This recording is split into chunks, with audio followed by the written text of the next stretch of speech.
सतगुरुदेव मंगत राम जी महाराज से एक प्रेमी ने प्रश्न किया, महाराज जी, पवित्र जिंदगी क्या है?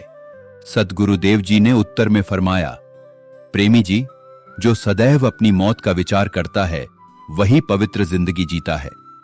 आइए हम सब मिलकर इस उत्तर को एक दृष्टांत के जरिए समझने का प्रयास करें।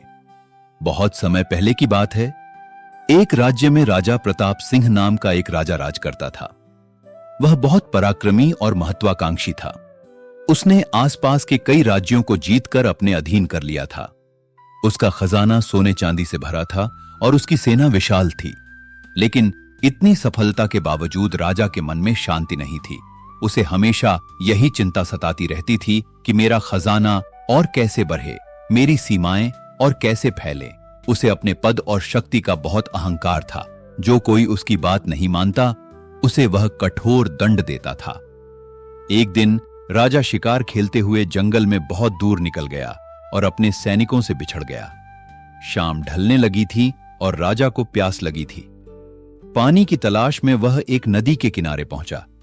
वहां उसने देखा कि एक बूढ़ा संत, जिसके शरीर पर केवल एक लंगोटी थी, नदी किनारे बैठा रेत से कुछ बना रहा था। पास ही एक चिता जल चुकी थी और उसकी राख ठंडी हो रही थी। राजा ने अपने स्वभाव के अनुसार अहंकार से पूछा, ए साधु, मुझे पानी पिलाओ। जानते नहीं मैं इस राज्य का राजा प्रताप सिंह हूं। संत ने सिर उठाकर शांत भाव से राजा को देखा और मुस्कुराए। उन्होंने पास रखे कमंडल से राजा को पानी दिया। पानी पीने के बाद राजा ने देखा कि संत रेत का एक ढेर बना रहे थे और फिर उसे हाथ से मिटा देते थे। राजा ने झुंझलाकर पूछा, तुम यह क्या बचपना कर रहे हो? रेत के घरौंधे बना रहे हो और खुद ही मिटा रहे हो? संत ने बहुत ही शांत स्वर में उत्तर दिया, राजन, मैं वही कर रहा हूं जो तुम कर रहे हो और जो पूरी दुनिया कर रही है। हम सब जीवन भर मेहनत करके रेत के महल बनाते हैं, चाहे वह धन का महल हो, पद का हो या रिश्तों का। लेकिन हमें यह याद नहीं रहता कि एक दिन समय की एक लहर आएगी और सब कुछ बहा ले जाएगी।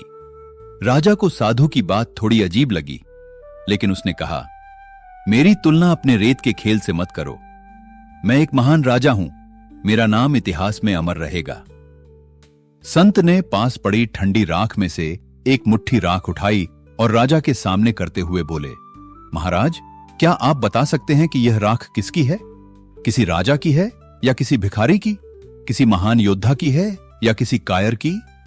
राजा चुप हो गया। वह कैसे बता सकता था? संत ने आगे कहा, राजन, मरने के बाद सबकी राख एक जैसी हो जाती है। शमशान में राजा और रंक का भेद मिट जाता है। तुम्हारा यह विशाल साम्राज्य, यह सेना, यह खजाना, सब यहीं रह जाएगा। अगर साथ कुछ जाएगा तो वे तुम्हारे कर्म हैं। संत की इन बातों ने राजा के अहंकार पर गहरी चोट की। उसे पहली बार अपनी मृत्यु का वास्तविक एहसास हुआ। उसे लगा कि जिन चीजों के पीछे वह पागलों की तरह भाग रहा है, वे सब कितनी क्षणभंगुर, टेम्पोररी हैं। संत ने राजा की आंखों में आए बदलाव को देखा और कहा, राजन, पवित्र जिंदगी वही जीता है जो अपनी मौत का विचार करता है। जब तुम्हें याद रहेगा कि तुम्हें जाना है, तो तुम कभी किसी पर जुल्म नहीं करोगे, कभी किसी का हक नहीं मारोगे और कभी अहंकार नहीं करोगे। यह विचार तुम्हें पाप से बचाएगा और पुण्य की ओर ले जाएगा। राजा प्रताप सिंह उस दिन एक बदला हुआ इंसान बनकर अपने महल लौटा। उसने अपनी तलवार तो नहीं छोड़ी, लेकिन उसका उपयोग अब राज्य विस्तार के लिए नहीं, बल्कि न्याय और रक्षा के लिए होने लगा। उसने अपना खजाना प्रजा की भलाई के लिए खोल दिया। कहते हैं कि राजा ने उस शमशान से थोड़ी सी राख एक छोटी सी पोटली में बांधकर अपने पास रख ली थी। जब भी उसके मन में अहंकार आता या कोई गलत विचार आता, वह उस राख को छू लेता। उसे तुरंत याद आ जाता कि उसका अंतिम सत्य यही राख है। उस दिन के बाद से राजा प्रताप सिंह ने जो जीवन जिया, वही वास्तव में एक पवित्र जिंदगी थी। ओम ब्रह्म सत्यम सर्वाधार।